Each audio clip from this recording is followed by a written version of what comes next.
महाराष्ट्र की राजनीति में उलटफेर की संभावना हमेशा बनी रहती है। अब राष्ट्रवादी कांग्रेस शरद चंद्र पवार पार्टी यानी एनसीपी-एसपी के प्रदेश अध्यक्ष जयंत पाटिल के बीजेपी में शामिल होने की चर्चा तेज हो गई है। इससे राजनीतिक गलियारों में हलचल मच गई है। सवाल उठ रहे हैं कि क्या वाकई में शरद पवार के सबसे करीबी नेता जयंत पाटिल अब भारतीय जनता पार्टी की गोद में बैठ जाएंगे। सूत्रों से मिली जानकारी के अनुसार जयंत पाटिल और बीजेपी के बीच सहमति बन गई है। अगर ऐसा होता है तो यह महाराष्ट्र की राजनीति में एक बड़ा भूकंप होगा।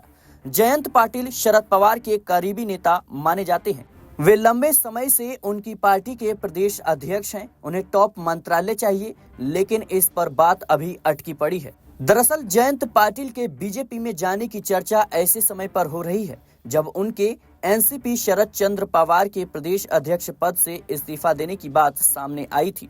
हालांकि विधायक जितेंद्र आह्वाड और सांसद सुप्रिया सुले ने इस खबर का खंडन किया था। उन्होंने कहा था कि जयंत पाटिल ने प्रदेश अध्यक्ष पद से इस्तीफा नहीं दिया है, लेकिन इसके बावजूद जयंत पाटिल के बीजेपी में शामिल होने की चर्चा तेज हो गई है। कहा जा रहा है कि सब कुछ तय हो गया है, अब केवल टॉप मंत्रालय मिलने का इंतजार है। इसके बाद जयंत पाटिल बीजेपी में शामिल हो जाएंगे। हालांकि यह सब बीजेपी के शीर्ष नेतृत्व पर निर्भर करता है। बता दें दर्शकों की सूत्रों के अनुसार जयंत पाटिल की बीजेपी में एंट्री को लेकर राज्य के बीजेपी नेताओं के साथ 2 बार बातचीत हो चुकी है।